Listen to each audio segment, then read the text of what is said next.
دوستوں جیسا کہ ہم نے ڈیزائن پروسیس کو ڈسکس کرتے ہوئے یہ بات دیکھی کہ پرابلم کو لوکیٹ کرنے کے بعد ڈیزائن پروسیس میں جو دوسرا اہم مرحلہ ہے وہ ہے ریسرچ کا. لہٰذا گرافک ڈیزائن کے اندر بھی ریسرچ بہت زیادہ اہمیت کی حامل ہے. یہ ریسرچ ہی ہے جس کی مدد سے آپ آگے چل کے اپنے ڈیزائن کو امپروو کرنے کے لیے اور اچھا بنانے کے لیے بیس پرووائڈ کرتے ہیں. اگر آپ کوئی بھی گرافک ڈیزائن آئٹم پروڈیوس کرنے جا رہے ہیں، مثال کے طور پہ کوئی پوسٹر یا کوئی میگزین ایڈ یا پوری ایڈورٹائزنگ کیمپین ہی کیوں نہ ہو، یہ ضروری ہے کہ پہلے آپ اس کے ٹارگٹ آڈینس کے بارے میں مکمل ریسرچ کر لیں. آپ اچھے طریقے سے یہ دیکھ لیں کہ وہ کون سے لوگ ہیں جن کے لیے آپ وہ میسج پروڈیوس کر رہے ہیں. ان لوگوں کا کس فائنینشیل کلاس سے، کس ایجوکیشنل کلاس سے اور کس سوشل کلاس سے تعلق ہے. اسی طرح سے ممکن ہوگا کہ آپ ان کے لیے صحیح میسج صحیح ویژول کے ساتھ کریٹ کر پائیں گے. اس کے علاوہ جو ایک اور اہم بات ریسرچ کے حوالے سے میں آپ سے کرنا چاہتا ہوں وہ یہ ہے کہ کوشش کریں آپ جس بھی بزنس کے حوالے سے کام کر رہے ہوں اس بزنس انڈسٹری کے اندر موجود اس اپنے کلائنٹ کے کمپیٹیٹرز کے اوپر بھی ریسرچ کریں. مثال کے طور پہ آپ جوتوں کے کسی برانڈ کے لیے پوسٹر ڈیزائن کر رہے ہیں تو کوشش کریں کہ اس جوتوں کے برانڈ کے جو کمپیٹیٹر برانڈز مارکیٹ میں موجود ہیں ان کے ڈیزائنز اور ان کی ڈیزائن پالیسی کے اوپر پہلے اچھی طرح سے ریسرچ کر لیں تاکہ آپ کو اس انڈسٹری کے حوالے سے اور اس کے اندر یوز ہونے والے ویژولز کے حوالے سے کچھ اہم انفارمیشن مل جائے. دوستوں on line free lance market places پہ ایز اے گرافک ڈیزائنر کام کرتے ہوئے آپ کو ایک بہت بڑی سہولت ملتی ہے، وہ یہ کہ ان ویب سائٹس کے اوپر ایک یہ پریکٹس موجود ہے کہ کلائنٹ جب اپنی کوئی اسائنمنٹ یا اپنی کوئی ڈیزائن جاب اپلوڈ کرتا ہے تو وہ اس کے ساتھ عام طور پہ ایک چھوٹی سی ڈیزائن بریف بھی اپلوڈ کرتا ہے. دوستو یہ ڈیزائن بریف وہ ڈاکومنٹ ہے جس کے اندر آپ کے کلائنٹ نے وہ تمام اہم ریکوائرمنٹس بیان کر دی ہوتی ہیں جو وہ آپ سے اس ڈیزائن کے حوالے سے چاہ رہا ہے. لہٰذا کوشش کریں کہ اس ڈیزائن بریف والے ڈاکومنٹ کو یا اس پورشن کو بہت احتیاط کے ساتھ اور بہت تسلی سے پڑھ لیں اور سمجھ لیں تاکہ آپ جو ڈیزائن بنائیں وہ آپ کے کلائنٹ کی اور آپ کے ٹارگٹ آڈینس کی ریکوائرمنٹ کے عین مطابق ہو. دوستو ڈیزائن کے اندر ریسرچ کے بعد جو ایک تیسرا مرحلہ آتا ہے وہ ہم پہلے بھی ڈسکس کر چکے ہیں، وہ ہے آئیڈیا کریٹ کرنا یا کانسیپٹ ڈیولپ کرنا. دوستو آئیڈیا ایک ایسی چیز ہے جو ہمارے ڈیزائن کی بیس ہے. ہم سب سے پہلے ایک رف آئیڈیا سوچتے ہیں اور یہاں پہ یہ بھی آپ کو پتا ہونا چاہیے کہ کوئی بھی آئیڈیا شروع کے اندر مکمل نہیں ہوتا. شروع میں جب آپ کسی بھی ڈیزائن کے بارے میں سوچنا شروع کریں گے تو سب سے پہلے آپ کے مائنڈ میں اس کو لے کے صرف ایک رف سا آئیڈیا آئے گا. اس کے بعد آپ اس رف آئیڈیا کے اوپر ورکنگ کرنا شروع کریں گے اور جیسے جیسے آپ اس کے اوپر ورکنگ کرتے جائیں گے وہ آئیڈیا ایک جامع مکمل کانسیپٹ کی شکل اختیار کرتا جائے گا اور یہی کانسیپٹ آپ کے ڈیزائن کے اندر تبدیل ہوگا. عام طور پہ ہم اپنے آئیڈیا کو پختہ کرنے کے لیے اور کانسیپٹ کی شکل دینے کے لیے اور پھر اس کو کانسیپٹ سے ڈیزائن کے اندر لے کے آنے کے لیے ڈرائنگ، گرافکس، اسکیچز، امیجز اور ٹیکسٹ کا سہارا لیتے ہیں. جیسے جیسے ہم اس کے اندر ٹیکسٹ اور گرافکس ایڈ کرتے جاتے ہیں ویسے ویسے ہمارا آئیڈیا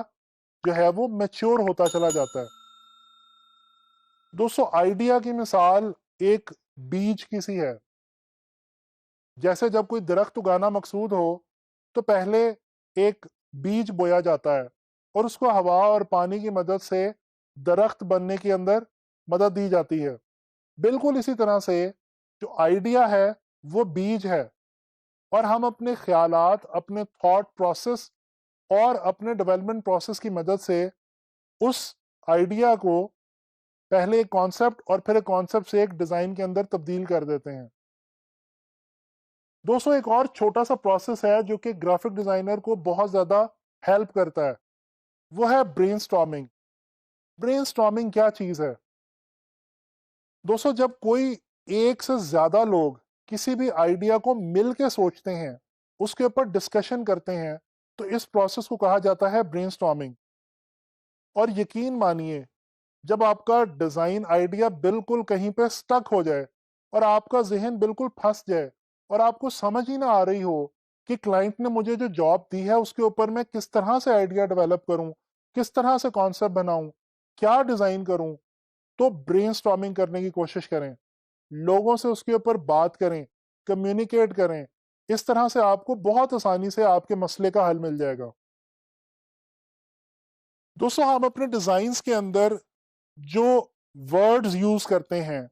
ٹیکسٹ کی فارم میں، ویژول کی فارم میں، اور اپنے امیجز کے ساتھ ان کو ایز اے سپورٹیو ایلیمنٹ لے کر چلتے ہیں تاکہ ہمارا جو بھی poster, magazine ad, website یا جو بھی چیز ہم ڈیزائن کر رہے ہیں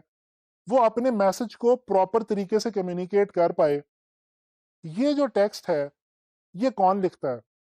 دوستوں کاپی رائٹرز ہمارے لیے اس ٹیکسٹ کو لکھتے ہیں۔ کاپی رائٹنگ ایک ایسا عمل ہے جس کی مدد سے یہ جو ایڈورٹائزنگ مٹیریل کے حوالے سے یا کسی بھی میسج کو کنوے کرنے کے حوالے سے جو الفاظ ضروری ہوتے ہیں یا جن الفاظ کی ضرورت ہوتی ہے وہ الفاظ سوچے جاتے ہیں اور لکھے جاتے ہیں۔ آپ کو بالکل بھی کاپی رائٹر بننے کی ضرورت نہیں ہے۔ ہاں یہ ضرور ہے کہ سم ٹائمز اگر آپ اپنے ڈیزائن میں پھنس گئے ہیں تو آپ کوشش کریں کہ اس ٹاپک کے حوالے سے، اس کمپنی، برانڈ، پروڈکٹ یا سروس کے حوالے سے جس پہ آپ کام کر رہے ہیں کوئی جملہ تلاش کرنے کی کوشش کریں۔ یاد رکھیں وہ سلوگن یا وہ جملہ آپ کو اپنے ڈیزائن پہ ویژول کریٹ کرنے میں بہت مدد دے گا۔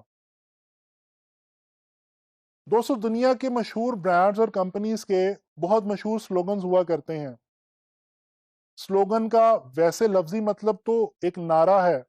لیکن جب ہم ایڈورٹائزنگ اور گرافک ڈیزائن کے حوالے سے سلوگن کی بات کرتے ہیں تو سلوگن بیسیکلی وہ ٹیگ لائن ہوتی ہے جو کسی بھی برانڈ، پروڈکٹ یا سروس کو ریپرزینٹ کرتی ہے الفاظ کی صورت میں، جیسے کہ تھنک ڈن ایک کورئر کمپنی کا، مشہور کورئر کمپنی کا سلوگن ہے۔ اسی طرح سے جسٹ ڈو اٹ جوتے بنانے والی ایک بہت مشہور زمانہ برانڈ کا سلوگن ہے۔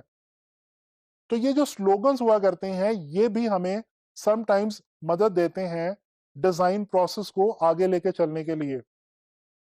آخر میں آپ کو 2 ایسی ٹپس دینا چاہتا ہوں جو اس ساری ریسرچ اور کانسیپٹ والی جو بات ہے اس کو کمپائل کریں گے اور آپ کو بہت مدد دیں گے گرافک ڈیزائن کے اندر۔ دوستو ایک تو یہ کہ جب آپ اپنے برانڈ، پروڈکٹ، سروس یا کلائنٹ کے حوالے سے ریسرچ کریں تو وہ ریسرچ بہت ہی دھیان کے ساتھ کریں۔ کوشش کریں کہ جتنی اہم معلومات آپ کو اپنے اس برانڈ، پروڈکٹ، سروس یا اس ٹاپک کے حوالے سے چاہیے ان کو اچھے طریقے سے سمجھ لیجئے اور نوٹ کر لیجئے، یہ آپ کو بہت ہیلپ کرے گا۔ دوستو دوسری ٹپ یہ ہے کہ آپ ڈیزائن بناتے ہوئے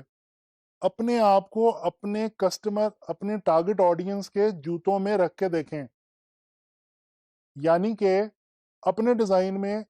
وہ اس طرح کا آئیڈیا کریٹ کرنے کی کوشش کریں اور وہ ڈیزائن ایلیمنٹس یوز کرنے کی کوشش کریں جن سے آپ کا کلائنٹ یا آپ کا ٹارگٹ آڈینس ریلیٹ کر سکے۔ آگے چل کے جب ہم ڈفرینٹ ٹاپکس پہ different items of advertising produce کریں گے اور پوسٹرز، میگزین ایڈز وغیرہ بنائیں گے تو ریسرچ اور کانسیپٹ ڈیولپمنٹ والا جو پروسیس ہے وہ آپ کو مزید پریکٹیکلی سمجھ میں